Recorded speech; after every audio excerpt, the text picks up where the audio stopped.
slop, when Doctors Without Borders has to stop operating in Gaza City, when our neighbors are arrested for having brown skin, when we wake up, we see violence, ignorance, and menace. But I also see all of you, and we show up for each other. I've had to learn time and again that turning away doesn't help, and pajamas don't heal my heart. Those in the most desperate situations can't turn away or take a break. I came today because I wanted my friend to have a successful event. Tomorrow I'll teach someone how to plant a seed, and who knows about the next day. Some days this feels like enough, and other nights I still can't sleep. Jane Goodall, who recently passed, was a great hero of mine. She did the work until her dying day. She said, "What you do makes a difference, and you have to decide what kind of difference you want to make. You and I are not world famous. We each have a small and precious life full of gratitude and sorrow, and hope we can continue to turn toward each other, give of ourselves, and fight for all of us creatures, great and small, and wise and wonderful, in all of our brilliant difference, even if we don't feel like it." Thank you. All right, so that was one of the speakers at that event that happened. It was a great speech, just talked about some of the sustainability, not to mention with the overtly sense of nihilism happening just around, you know how it is. Mm-hmm. Yeah.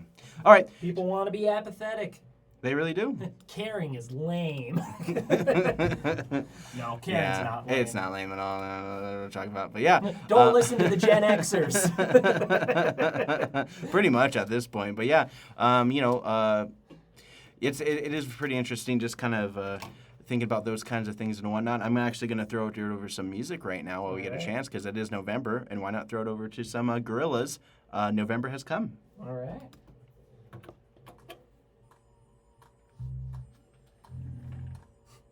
He's got. Ah, nice. All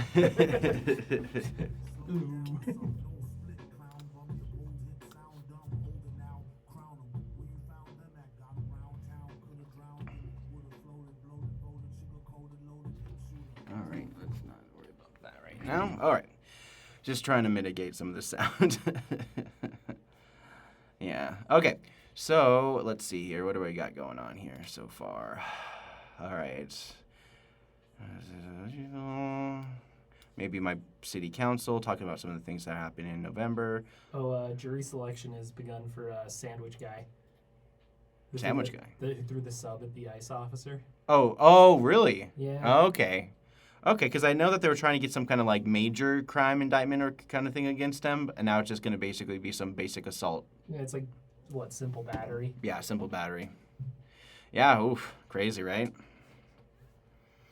Yeah, interesting. Yeah, it's just those kinds of things, like, the people who are protesting or getting arrested, that kind of thing. Mm-hmm. That's so weird. Your camera keeps on trying to focus up here. I don't know what's going on here. I feel like I have to do, like, the aggressive pointing, like... Yeah. But, at least the camera doesn't just freeze up like the UTAP always did. That's true. Yeah. It was pretty frustrating when that would constantly happen. Yeah. Yeah. Somebody left their headphones. Oh, is it their headphones? Not the... I don't know. They're all taped up. Wow. Oh, well.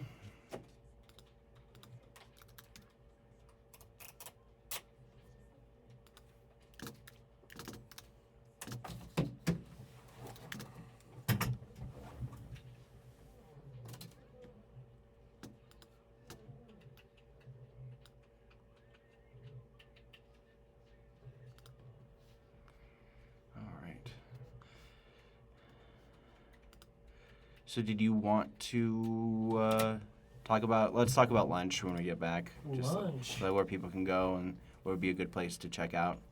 I heard Dave's Chicken will be opening at some point. Yes.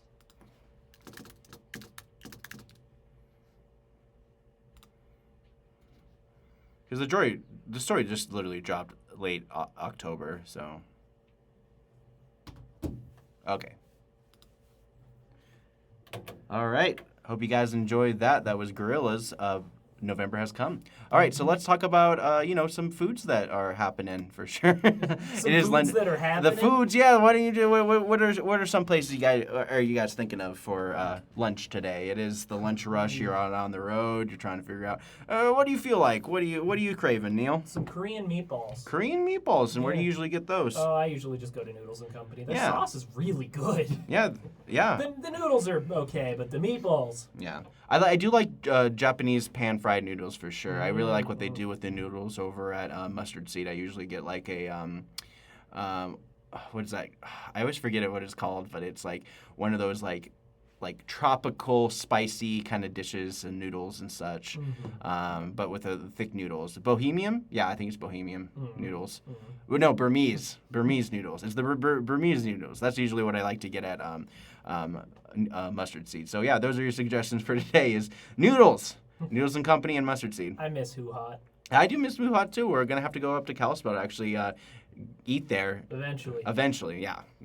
But, it's not a big deal because if we eat there, we can drive back so we can just sit on our butt and, help digest it because we're already going to be all tired and laid out anyways. The problem with that is then you got to go to Kalispell. Oh! Yeah. No, just kidding. Oh, yeah, and then, some news happening. Of course, Dave's Chicken's going to be opening November 14th. Oh, yes, just the day before the Clark Fork River Winter Market's going to kick off at the Badlander. So on the 15th of November. Did M80 ever open their location in the old shack? I'm not entirely sure. I mean, that's the thing about... Look them up right now. Yeah, we can look up M80 to see what's going on with that. Oh, yeah, M80 Chicken. You got to write that in. Yeah. All right. It is open. So, yeah, it's going on. It's ongoing. They're doing their chicken thing at the old location for sure. It looks like from what the pictures online shows, like they took a lot of the booths, so it's like everyone can see everything. That's crazy renovation. They kept the bar, though. Did you see that? Oh, yeah. I see the bar in the main picture. That's good. With all the mirrors. It's a really, eclectic kind of mirror thing. It's like I was worried they'd get rid of that. Like, great architecture, great woodsmith and everything like there. Yeah. But, yeah, I'm glad, a lot of things always kind of keep some of the stuff from the past. And, it's nice to know, even, too, because, MCAT ourselves are going to be inheriting some old footage, 8mm footage from a very interesting character of Missoula's past. I'm not entirely sure if it's officially here yet, so I don't want to make any kind of promises. I'm not at liberty to say. I'm not at liberty to say, but it was somebody who was a very prevalent person here in the city of Missoula for, I guess, probably post-World War II, but much of the 50s, 60s, 70s, 80s, and even early parts of the 90s. Who do you think it is? Vote now on your phones. So, yeah, I'm excited to see what we get from this person. It's some footage for sure of some old Missoula stuff, and I'm hoping that this will bear fruit. We'll just see how it works out. We're still expecting that footage to arrive at some point this week or next. Absolutely. So I'm excited for that. I'm not at really liberty to say because if I say something and I can't deliver on it, it's going to be really embarrassing. Yeah. So, but it could be potentially a big deal. We've all been there. Yeah. Yeah. Except old never overpromises Johnson. Right. I never overpromise. One of the things that is being promised to Montana Food Banks this basically for the next month or so is that 8,000 pounds of wild pork being donated through the trappings of some feral pigs that were kind of tricky, showing some signs of feral behavior. The feral pigs. In the highlands, central Montana. So more than 100 pigs in Montana showing signs of feral behavior were trapped and processed. Get those boars. So, yeah, they still need about another 35, 45 pigs that are problematic to our state. These are considered highly invasive species in terms of whether it's the second or third generation of this pig. They get that thing where they become full feral, grow some tusks, and start messing up with just like farmland and grasslands and anything kind of thing like that. It's like stealth genes. Yep, the stealth gene is one of the few animals that has that ability to just go full nature in an instant. It's like their survival skills are insane. Have you ever seen that video of the wild boar smashing through a steel gate? Oh, no. But if you've ever looked up wild boar traps online, those things are legitly thick metal and expensive as all heck. Yeah. Here, I'm going to look up the video and show it to you, Scott, during our next song break. Yeah, of course. While food banks may begin to get donations from local markets and such, we still have to reckon with the fact, that the mini SNAP EBT benefits are officially done being funded. So, that's from what the number says, over 42 million people in the United States. That's like more than 10% of the population. And then most people are going to be going to the food banks because they don't turn people away. They're going to try to provide food for folks. So if you are on SNAPS or EBT, it's best to go to the food bank. If you don't have the EBD funds, to go to the general grocery store. Food banks are there for a reason. Yes, use the food bank. It's a great resource. Yep, and they're open Mondays, Wednesdays, and Fridays around 10 to 1 p.m. And then Tuesdays and Thursdays, from what I've seen, is 10 a.m. to about 5 p.m. But let me just look that up real quick. Let's see. Yep, today it's going to be closing at 7 p.m. So you have from 10 a.m. to 7 p.m. Monday, Tuesday, Wednesday, Thursday, and actually, it's only Wednesdays and Fridays that are from 10 a.m. to 1 p.m. So let you guys know that. So Monday, Tuesdays, 10 a.m. to 7 p.m. Thursdays from 10 a.m. to 7 p.m. And then Saturday, Sunday, they are closed. So take advantage of the Missoula Food Bank while you can. Well, I don't even know why I said while you can, because who knows? While you can, before it's too late. Before it's too late. I just got to say, there's a lot of too lates happening for sure in the last couple weeks and months with the whole government shutdown and whatnot. And what I mean, heck, even like the Hurricane Melissa, it's kind of like just kind of breezed past us because it really affected Jamaica. And then as of just basically Thursday, Friday last week, they just said, okay, we're opening up our airports again from Miami. Yeah. So yeah, it was a catastrophic Category 5 storm with winds of 185 miles per hour. Like, a lot of people died. It's not a great time to be in that vicinity with all the hurricane season, which will end in the end of November. Yeah. So, that's the thing is, like, many disaster relief funds are through the Red Cross, and then United States International Disaster Emergency Services, which is also heavily funded through the U.S.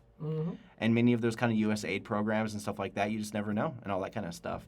And another big thing that happened just this last week, too, was our own Attorney General in the state of Montana rejected a proposal ballot initiative for that, what was known as the Montana Plan. And I've spoken about this many times before in the last couple episodes about how this plan aims at basically curbing a person's ability to spend on political campaigns.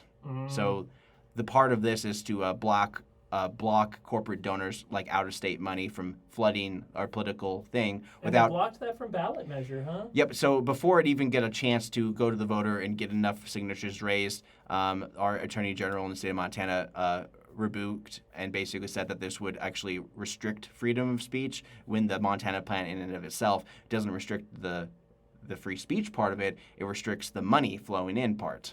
And part of the challenge in Citizens United. So indivisiblemontana.org is a great website to learn more about this. There's a lot of questions that have been asked. MCAT did a video from the Montana Plan on our YouTube page, and you guys are more than welcome to check it out and whatnot. And, just speaking of MCAT, we also do a lot of,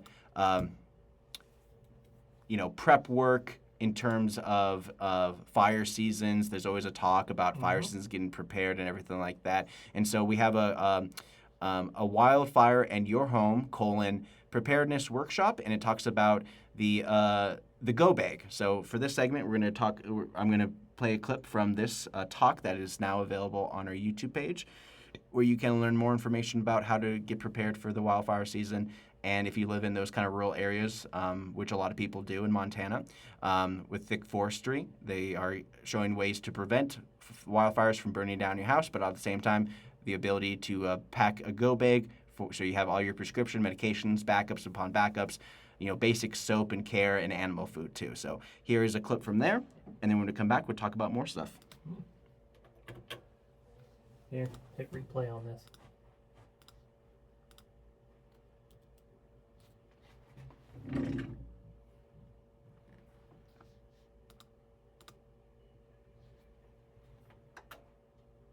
Wildfire season, that looks like enough food and water for 72 hours, food for your pets, passports, prescriptions, copies of sentimental photos. Yeah. Maybe you have a list of, if there's an evacuation warning, I'm going to grab the couch cushion or the porch cushions, and I'm going to bring those inside, and you're going to get the dog ready. So just thinking through that plan, how Missoula County does it, we do a warning and then an order. A warning means my car's packed. I'm ready to go, and an order means I'm on my way. So, yeah. Yeah. Yeah, I just wanted to say, I was on the board of Fire State Montana for several years, and we lived up Grant Creek. So this whole leave early thing, I mean, we were wrestling with the Australian strategy of state prepare and defend, where a lot of people there feel like it's safer, and of course, in terms of protecting their home, they were taking that onus, that responsibility on themselves. But we brought up a speaker from San Diego, whose kids died, leaving, basically drove into the fire. So that whole leave early thing, oftentimes you're better staying with your house, if you don't get out, Yeah, I would caution that because wildfire can be unpredictable and people have stayed before, and that didn't work out well. So I do think, at least with our system here in Missoula County, we are able to give a notification. So my message and our messages will always be to evacuate. Yeah, and it does put first responders' lives at risk trying to get in there and save people.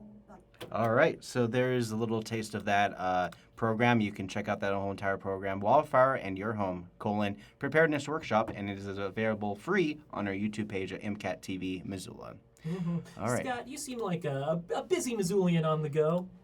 I am constantly in a state of constant motion. Yeah, and I'm sure you want to know what's happening in your city. What's happening in my city, Neil? Well, that's great, is you can find out by actually, with MCAT, seeing city council meetings, county meetings. It's a service we provide. We record them and broadcast them out for the public to see. Yeah, and the city of Missoula did their very first city council meeting, bringing back the public comment section for the first 20 minutes of the meeting, and then getting right back to business as usual. Mm-hmm. Last Monday's meeting, they spoke specifically about, they basically gave an olive branch to more public comment to basically be able to do it at the beginning. Not much fanfare. A couple people basically said, oh, thank you, city, for doing something you should have done a long time ago, kind of a chagrin behavior for sure, I've noticed for sure. It's like, well, it's about time, city. I'm taking on the city. I'm like, okay, good for you, bro. I'm going to go and use my public comment time to say, I don't like it being here. Put it back. Yeah. Put it back at the end. No, I'm just yeah. I don't have a preference. No, I don't have a preference either. It's just what it is. And, how a city operates is how a city operates. And, it doesn't, I think the pandemic really, bolstered a lot of them just to be like, okay, we'll just take care of business right here and right now. Then any kind of other thing will be an afterthought. Hence, public comment became that afterthought because it didn't talk about the things that they're going to be talking about during that meeting. So a lot of ways it was distracting from the initial part of the meeting, but at the same time, it is the city of Missoula, and we want to hear from what the people have to say about the city of Missoula. Mm-hmm. And more people have a lot more to say about what's going on in the city of Missoula. Yeah. Right? Yeah. Yeah. Isn't there a lot of things happening? I got a lot to say about it. I don't like change. I'm adverse to change. All of it. Hey, you just changed positions, Scott. Yep, I changed. You shifted in your seat. I don't like it. Yep. All right. So, like always, there's in the post-pandemic, they use Teams, Zoom, all that kind of stuff to help engage people. So you don't even have to show up to city council to give your public comment, which is great now. Yeah. And if you do want to give your public comment, they have their general number at 552-6000. That's 406-552-6000. That's the general phone number that you can give them a call. You can also email them at the City of Missoula's website. ci.missoula.mt.us is a great resource, and you can go to Engage Missoula to actually give feedback to some of the projects that the City of Missoula has been working on. They try to push it as much as they can to get people to get involved. If you're more into the Linux-based sense of learning, you can go to their City of Missoula's website, like I said, ci.missoula.mt.us. Mm-hmm. And there is no City Council meeting tonight, as in tomorrow will be the election day. We'll decide who is going to be our new ward representative, especially with Ward 1, which will shoehorn the new candidate pretty much the day after to basically get going ever since Jennifer Savage vacated her seat to challenge Daniel Carlino to his seat in Ward 2. So there's a lot of things happening there. Hope you guys got all your votes in and everything like that. But if you haven't, there's many different county facilities. I believe even the Missoula County Missoula Public Library and the Missoula County Courthouse will have drop-off boxes for folks who want to drop off their ballots there. And as always, you can go to the Russell Street Election Center, which is across from Home Resource, and you guys can drop off your ballots there, right then and there. If you haven't already mailed them, I suggest you don't mail them now because it's not going to get there in time for tomorrow as well. So tomorrow's the day where you got to drop off the ballots to get the vote out. Mm-hmm. All right. Here on the Missoula subreddit, somebody actually just posted a picture of Missoula from April 6th, 2008. Did you see that? Oh, no. Yeah, it's a bird's eye view of Missoula. Well, how things change, but also stay the same, right? Yeah. Just looking at a couple things here. Of course, the new library, not there. It's really interesting to see because in a lot of ways, looking at it there, it feels a lot smaller than it does today. But it's 2008, and there wasn't too much being built around this time. Just in general, and everything was kind of coasting off of just like being a college town here in Missoula, first and foremost. Yeah. I mean, I remember it. I was fresh out of high school around that time. Absolutely. Yeah. Yeah. Crazy to think about all this kind of stuff and whatnot. Let's see. Yeah, there's a couple things here and there. Some interesting characters calling out some people who are at the library, but I don't want to mention it because I saw that one. Yeah, I saw that one. It's like,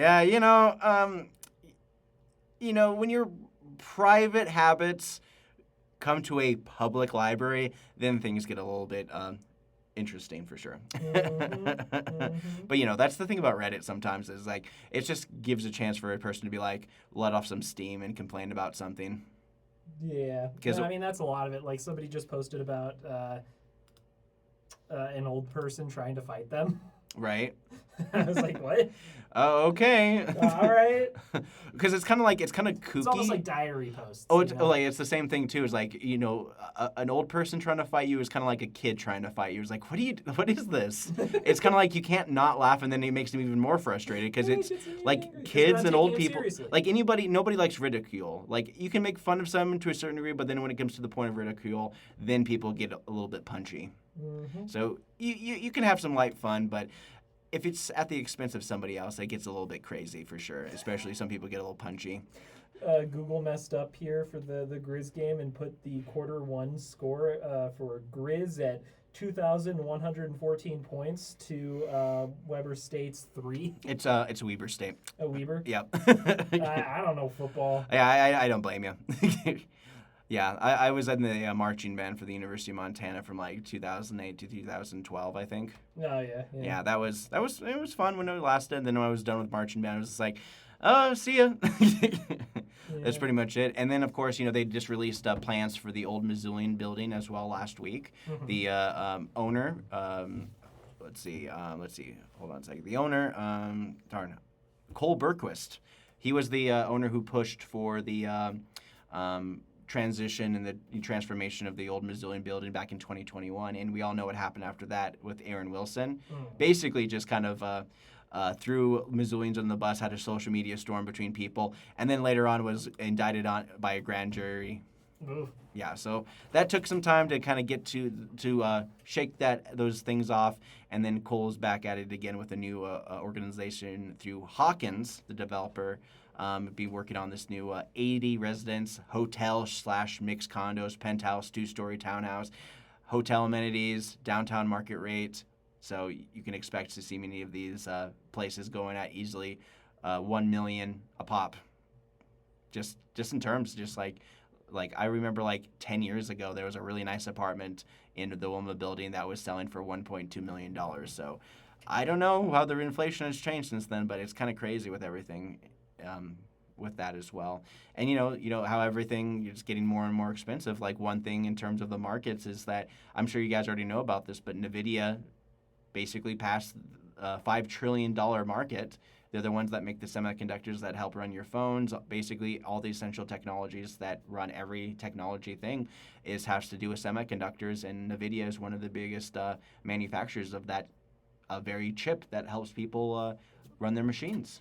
And so they passed $5 trillion, being the highest valued company in the world. You know, they even said that they surpassed the entire GDP of Germany. Yeah, so you know what I just heard? This is sad news for all us Dr. Pepper fans. A Texas court, I guess, just ruled that Dr. Pepper has to be pulled out of all of the Coke fountain drink machines at restaurants. Wow. No Dr. Pepper in the Coke machines. They just should have stopped after the 16th flavor. You just had to get to 23. They just had to go all the madmen. They said that they shouldn't do it, and now this is they reap what they sow. Yeah. No, but that's terrible. It's kind of like what they did with Mr. Pibb, which turned into Pibb Extra to try to kind of salvage what they could do with it. Yeah. Well, you know, there's the thing is a lot of that Dr. Pepper will be replaced with Mr. Pibb, most likely. Really? Because Coke owns Mr. Pibb. But who owns Dr. Pepper? Isn't it Pepsi? No, actually, it's independently owned. Oh, wow, I'm surprised they stayed independent as long as they could. They've got like bottling deals, which is why it would show up with restaurants with Coke, and then it's bottled by Pepsi in a lot of states, but not all states. Wow, that's insane. I did not even know any of that stuff. It's just kind of soda politics. It really is. Yeah. You know, I mean, it Sugar is water politics. Well, because you know when you really think about it, between Pepsi and Coca-Cola, it has like this whole built-in duopoly where they just like, oh, you're not allowed to be in monopoly because that's antitrust. It's like, well, we'll do a duopoly and we'll have some kind of thing. It's kind of like Hershey's and the Mars Company. Yeah, well, and you know that here they are sharing the second most popular soda brand, basically. Yeah. Oh, it's kind of like Kellogg and Post. Like they're two major cereal companies. And you know they were definitely. I hate to go back to the Jerry Seinfeld movie Frosted. Remember that movie that came out on Netflix that nobody watched? No, because nobody watched it. Exactly. I don't remember. I watched it, and it was very much just like very pro-corporate shenanigans and just them being incompetent owner nepo babies that run the companies, and then eventually the owners of the companies fall in love, and it's Post and Kellogg should work together instead of against each other. I mean, the whole I'll idea. eat these Frosted Flakes right now. I mean, that was kind of like the point. It was just like, oh, let's put sugar on the cereal. That was the point of the movie, was Pop-Tart. It was the creation of the Pop-Tart. And then Kellogg was the ones that would put sugar on things. And then Post was just like, we'll keep it as whatever. I don't know. I don't want to talk about a movie that nobody watched. Well, you know what I'll say is every time you eat a sugared cereal, Kellogg, the founder of the company, rolls in his grave. Really? Oh, yeah. Do you know why he made Frosted or cornflakes? Well, it was like if you've ever watched the Drunk History episode about it, kind of shows you exactly that, like an interesting dynamic between brothers. One brother wanted to get people off of sugar on a certain specific diet, and the other brother wanted to make money. It was the Kellogg brothers. Yeah, well... and he's the one that put sugar on it, so he's like The Kellogg who didn't want to put sugar on it, he actually designed cornflakes for a very specific purpose, which I will not say on the radio. Right. Let's say it has something to do with that library post you saw earlier, Scott. Right. So it's like, basically it's a guy who kind of started a cult. His brother kind of came out of the woodwork being like, hey, you seem to be doing well. Could you take care of me for a little while? And then he's like, okay, we're brothers. And then you have certain privileges because you're my brother. And then he basically said, oh, look at what I made. It was like, oh, that'll be a great, like, easy to make cereal food for these folks. And it's like, and then his brother's like, well, what if you put sugar on it? It's like, oh, sugar goes against our people and our values in our cult. Well, I don't know anything about a cult with it, but well, he tried to do something like that. He tried to create like a community around that. Yeah. And then the brother made money from it, and then the other brother was like, what are you doing? I was like, I'm making money. Money talks. And I'm making a fortune, and then they had a lawsuit and everything. The Kellogg brothers is a very interesting story altogether, and I think Drunk History did pretty well justice on that in that regard. Yeah. Not as fun as the Mary Shelley history tidbit that they did. Yeah, that one's good. It's probably one of the best Drunk History ones because it was like a solid episode of just telling the story about Mary Shelley, the year without a summer, which was that big volcano erupted in like 1812, 1814. Mary Shelley being like, Lord Byron. Yeah, exactly. Yeah, many of those like kind of scholar people and whatnot. This was kind of like a transitional period for London in general in Victorian era, just to be like, oh, we're gonna stop, like messing with the United States after. I recently just saw a screenshot of like a tweet where a guy was like, "Women don't have the brain capacity to understand the themes of Frankenstein," and somebody was like, "You know who wrote it, right?" Yeah, exactly. I mean, the whole point of from her perspective, is just like she's seen, like revolutionary technologies come to fruition. The early onsets of electricity. Well, that was a big thing too, because like nobody really understood how electricity worked. They used like electronic eels, so they could use what are those things? The Morse code machines. Yeah, electricity was a parlor trick for a long time. It really was. Being able to send signals for long distances. Communication is a major advantage for a lot of militaries in general. I remember in school I'd learned that this was even before Benjamin Franklin did the whole key thing, but they'd have like a crank machine where you could like create sparks. But again, wasn't used for anything outside of like, isn't this interesting? Yeah, I mean, and even at the same time, like that's the thing about how people were very weary of science in general. Is like Benjamin Franklin essentially did this test to show the church at the time were just like a bunch of churches were burning down. Because the person who invented the lightning rod was just like, okay, put the lightning rod in the tallest building, which so happens to be the church. The lightning will strike, and the church won't burn down because it's grounded. And many people were against it because they believed it was God's will, basically striking the tallest tower for humans' hubris in a way. So, and that it was very interesting kind of time for sure, just to kind of be like trying to convince people technology was the way of the future and all that kind of stuff. I mean, heck, even thinking about it today, there's still that same argument with AI. We have all these new systems, all things in place. I mean, you have those dumps of conservative commentators basically come out and saying like, oh, these welfare queens are posting their videos online, and it turns out most of them were AI, and then most of them were duped into thinking that these people were honestly trying to, gain the system, and outwardly admitting it too. World's biggest misinformation machine right there. Yeah, I mean, Sora 2. Yeah, I mean, it's insane. Like, I can't tell you how many like MLK WWE videos were just posted online. It just I don't know who's consuming all that content though, because like I'm not. Yeah, I mean, it's there. At least I hope I'm not. I mean, that's the thing. It's like it is a technologies program that are being perpetuated through a lot of these big major tech companies, and they have the money, and they're probably pushing a lot of this AI stuff just randomly on your feeds. Yeah, well, like the goal is try to make it integral to modern life, and then that way then you can start making profit. Yeah. It's the Amazon method of business, it's the social media method of business, it's how the rideshare services got going is, they operated at a loss for years. Yeah, it's like everything that's ever been a business in some way or some form has now consolidated to your phone. Yeah. Like you have to have a phone, you have to have a card associated with your phone so you can pay for those Uber Eats, Uber Drives, Uber Lyfts, all those kind of organizations that you could have, just used the phone to call a taxi service, and now it became more of just like boop, boop, boop, and then you're ready to go to get your car and your ride and everything like that. And it's something that I never utilize in terms of just having ride shares. What's the trade-off for convenience? That's the question. Exactly. And it's like we live in a small enough community where we have the accessibility and the privilege of being able to drive without too much hassle. Yeah, you can bike around town pretty easily. Yeah, you can get anywhere within Missoula within the 15 minutes without going on Reserve Street. Stay away! Do not go on Reserve Street. If you want to save some time traveling through Missoula. You're going to make like a 40s or 50s styled propaganda film. Don't go on Reserve Street! You might think it's the fastest route to get to point A to point B, but mind you, I'd rather go on Russell to Broadway to get on the tail end of Reserve on North Reserve to avoid Reserve stretch completely.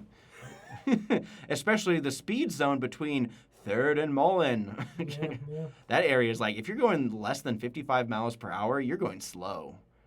It's insane just how that just picks up with speed, and everybody does it. Yep. Yeah, I mean, and then when it's backed up, it's like you're backed up completely. But absolutely, there's no good time to drive on Reserve Street anymore. unless it's like the dead of night. But who even knows? Yeah. Because there's always some kind of accident, and then the whole traffic gets backed up for the next hour. Mm-hmm. I don't know.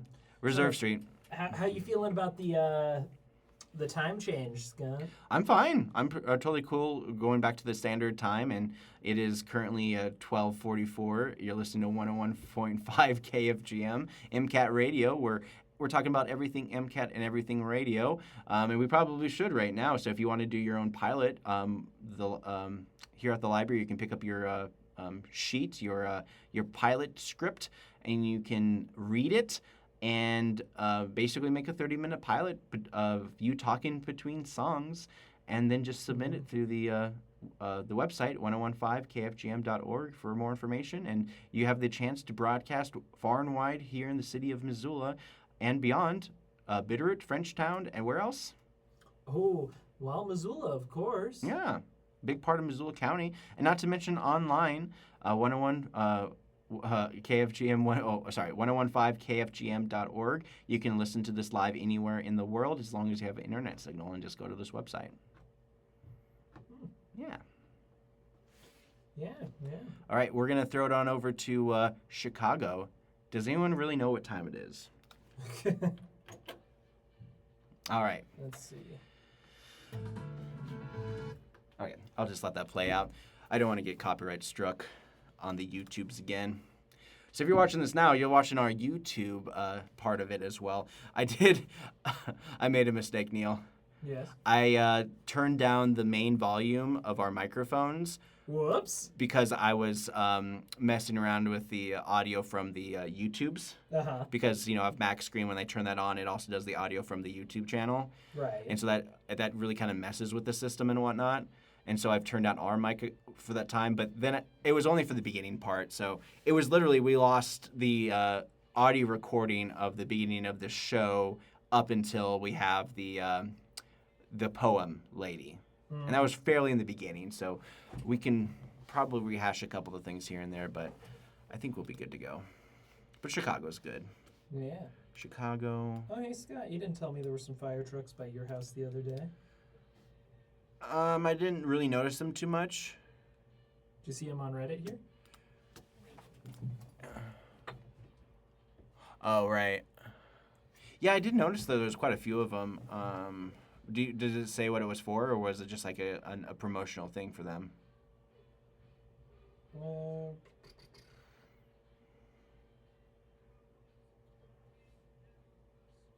Not seeing anything.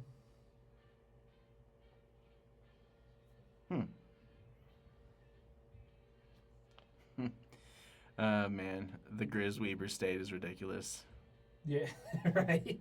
The thing I really do appreciate about Montana's subreddit as a whole is that a lot of people actually post pictures of sunrises and all sorts of cool things.